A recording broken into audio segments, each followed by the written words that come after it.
En estos momentos vamos a escuchar la palabra de Dios. Dispón tu corazón para que el mensaje llegue hasta lo más profundo de tu ser.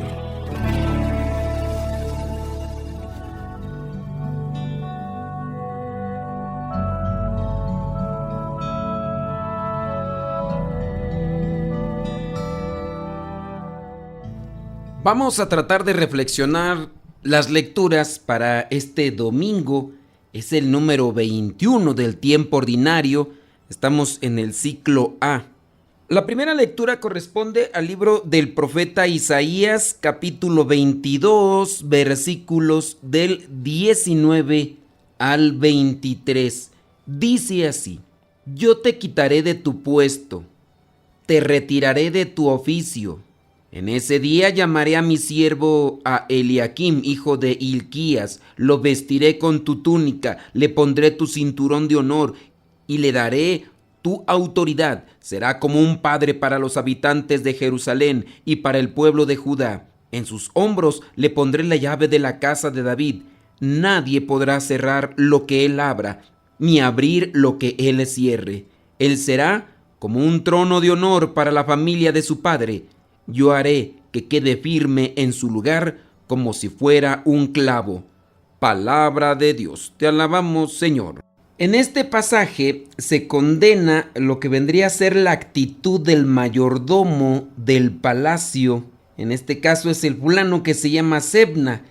Dicen que probablemente era de origen extranjero y se le condena por haber construido un lujoso sepulcro. Dice que esto abusando de su puesto, el cargo que tenía. Pareciera ser, ¿verdad?, a veces lo que sucede con ciertos políticos o también ciertas personas que teniendo un cargo importante ante muchas personas, se aprovechan del momento, se aprovechan del dinero, se aprovechan de las circunstancias. Y aquí se le da a conocer que otro lo va a sustituir. Y ese quien lo va a sustituir será, como dice, como un padre para los habitantes de Jerusalén en el versículo 21. Pero aquí es algo que se da, pareciera ser como en algo cíclico. La historia es cíclica, se repite. Y en su caso, también Eliakim, el que será puesto en vez de este Sebna, abusará de su autoridad y va incluso a darle privilegio a los parientes, les va a dar esa oportunidad para enriquecerse y algunos se aprovecharán de forma desmedida. Obviamente este tipo de favoritismos dentro de las cosas de servicio del poder va a traer un desastre y eso es lo que va a ocurrir con lo que vendría a ser el pueblo de Dios. Y fíjense que aquí viene la reflexión. A pesar de que ya han pasado miles de años de estos hechos, el hombre en la actualidad cae en los mismos vicios y no aprendemos de la historia, no se aprende de el colapso que se ha tenido ya, pues imagínense desde cuándo fue escrito todo esto. Esto nos tiene que llevar a una reflexión. ¿Cómo estamos nosotros asumiendo esos cargos, esos puestos, esos servicios en el trabajo? A lo mejor es una cuestión política, si tú que me estás escuchando estás dentro de estos terrenos políticos, y aunque no sea en la cuestión política, a lo mejor sí estás al frente en una escuela, en una empresa, y no tenías antes los medios económicos o materiales, y desde que te pusieron, incluso tú te has aprovechado de ellos. Y digo aprovechado en el mal sentido, ¿no? Porque a veces nada más es buscar llevar agua para su molino. Personas que estuvieron al frente quizá de una comitiva, de un grupo de, no sé, de las personas que viven en las unidades habitacionales, que tienen el cargo a lo mejor de ser tesoreros. El caso de personas que les ha tocado juntar el dinero de lo que en México le llamamos la tanda. ¿Conoces a alguna persona que haya abusado, que se haya aprovechado de esas circunstancias económicas?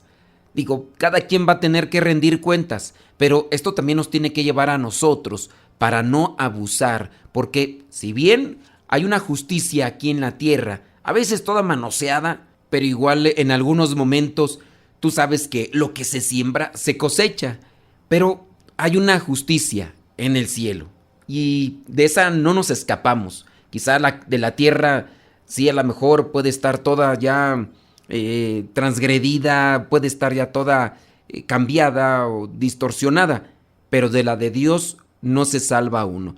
La pregunta que podríamos dejar aquí: ¿somos honestos? ¿Somos sinceros? ¿O estamos abusando del cargo que tenemos? A lo mejor el papá abusa del cargo que tiene, o a lo mejor el hijo mayor, o a lo mejor en el trabajo o en la escuela, o también dentro de los servicios de iglesia y en esa parroquia donde se está sirviendo. Pudiera ser. Hay que ir cambiando nuestras maneras de comportarnos, nuestra manera de pensar y hablar siempre conforme a lo que quiere Dios. Vayamos ahora a la segunda lectura. La lectura es de Romanos capítulo 11, versículos del 33 al 36. Dice así: qué profundas son las riquezas de Dios y su sabiduría y entendimiento. Nadie puede explicar sus decisiones ni llegar a comprender sus caminos. Pues, ¿quién conoce la mente del Señor? ¿Quién podrá darle consejos?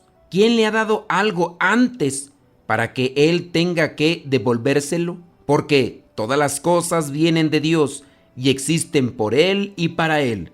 Gloria para siempre a Dios. Amén. Palabra de Dios. Te alabamos, Señor. Quizá para muchos de nosotros es incomprensible Dios, porque no lo podemos comprender con la razón, con el conocimiento, con el cerebro que tenemos.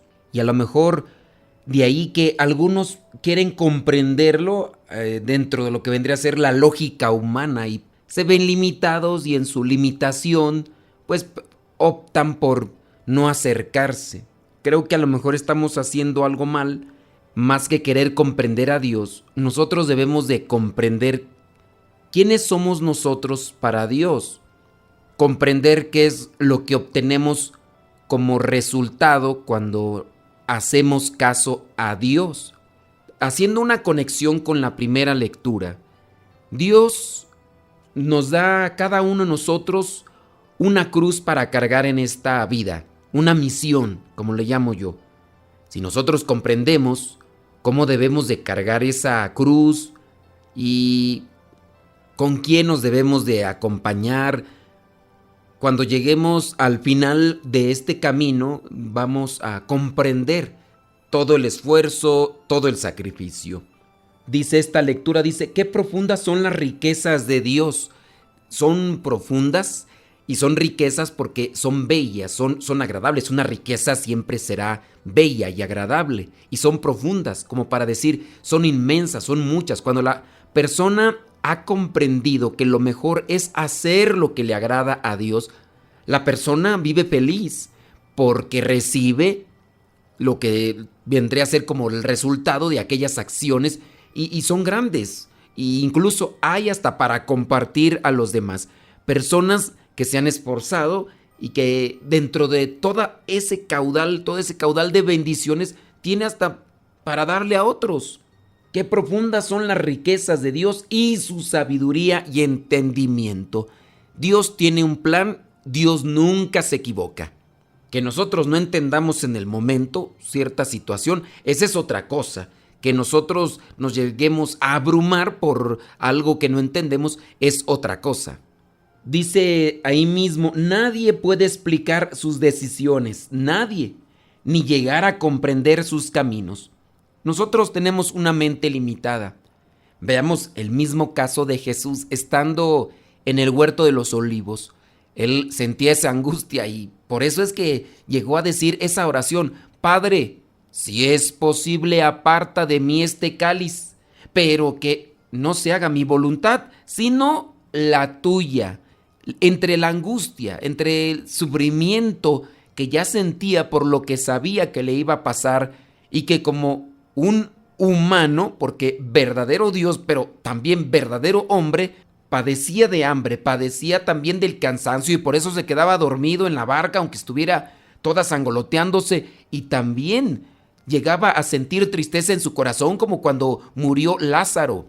E igual él mismo a veces pareciera ser que dentro de aquello la oración que hace es, pues solamente el Padre sabe. Él me ha dicho las cosas que tengo que decir, Él me ha dicho lo que tengo que hacer, y eso es lo que también ustedes, al igual que yo, debemos hacer.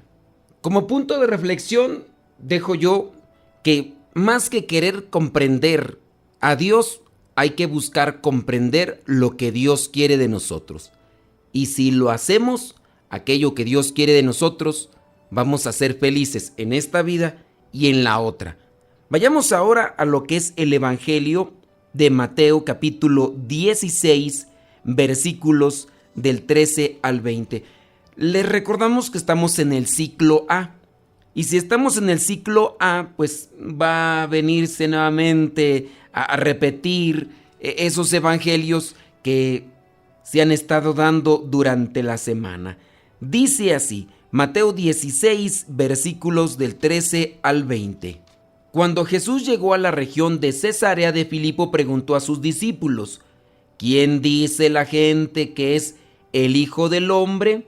Ellos contestaron, algunos dicen que Juan el Bautista, otros dicen que Elías y otros dicen que Jeremías o algún otro profeta. ¿Y ustedes, quién dicen que soy?, les preguntó. Simón Pedro le respondió, tú eres el Mesías, el Hijo del Dios viviente.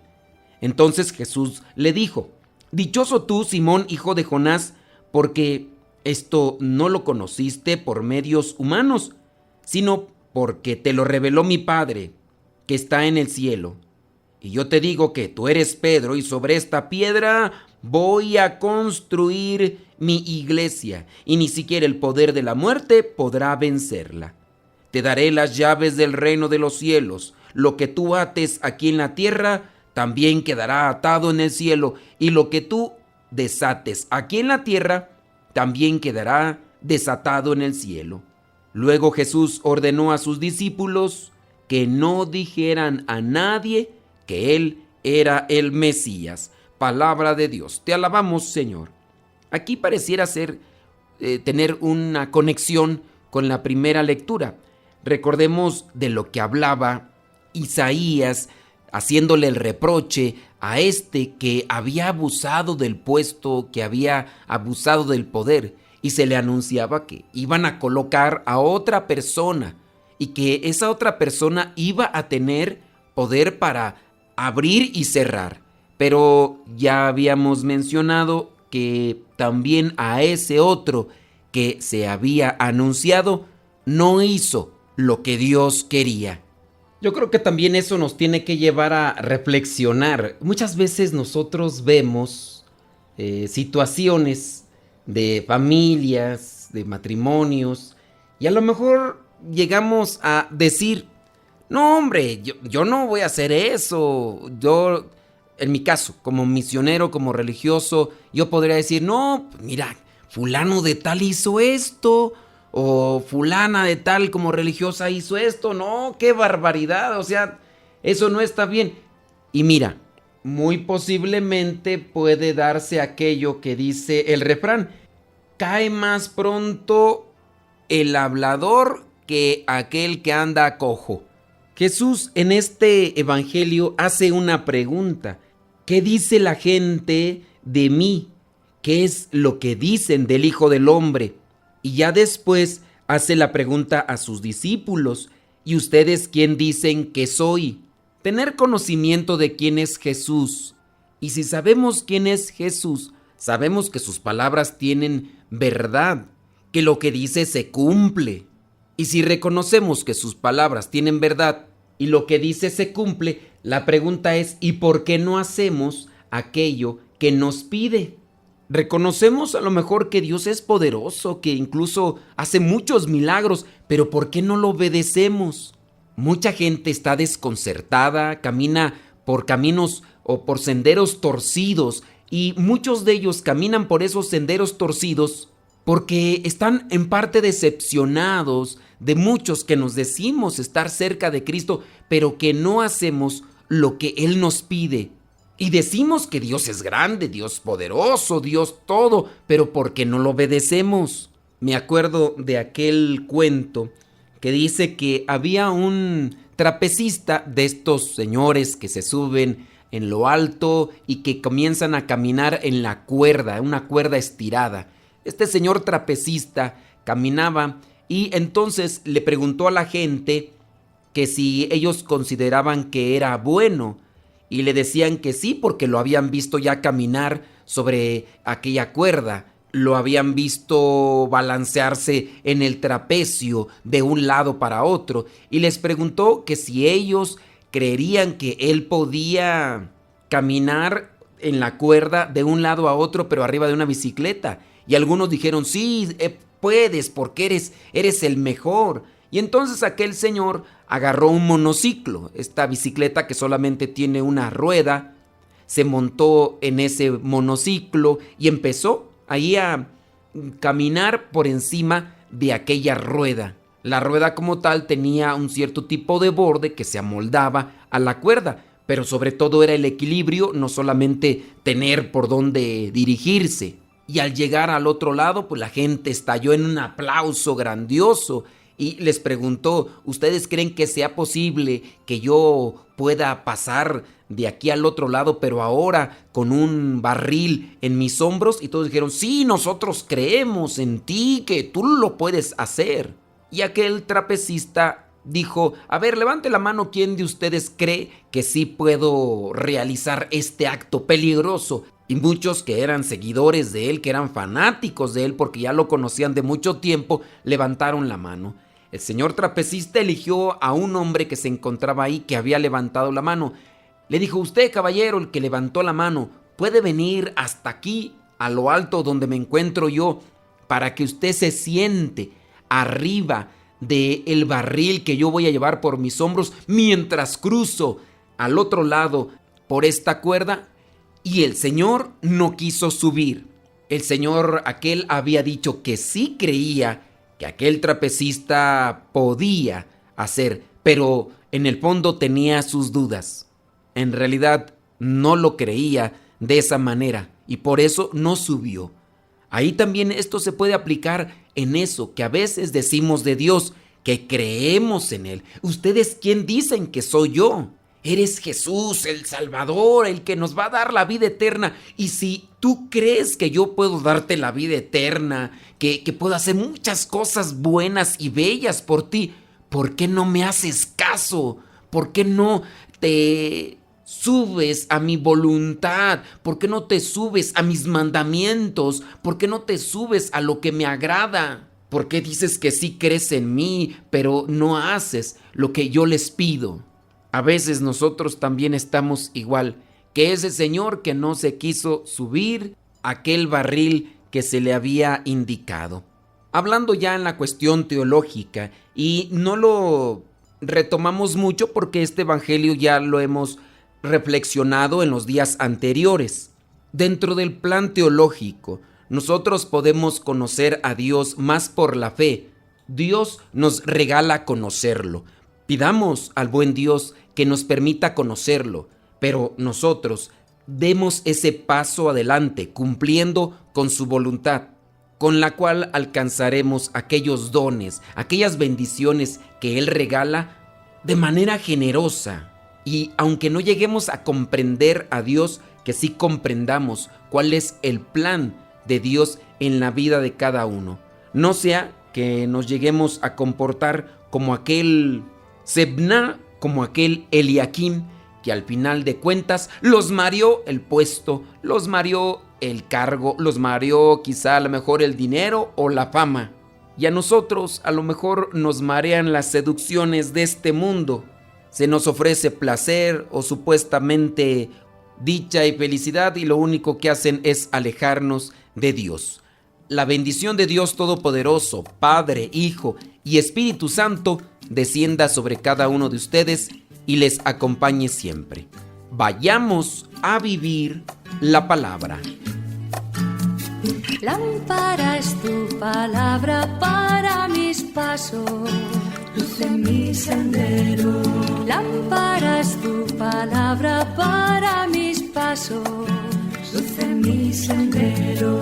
Luz, tu palabra es la luz. Luz, tu palabra es la luz. Yo guardaré tus justos mandamientos. Señor, dame vida según tu promesa.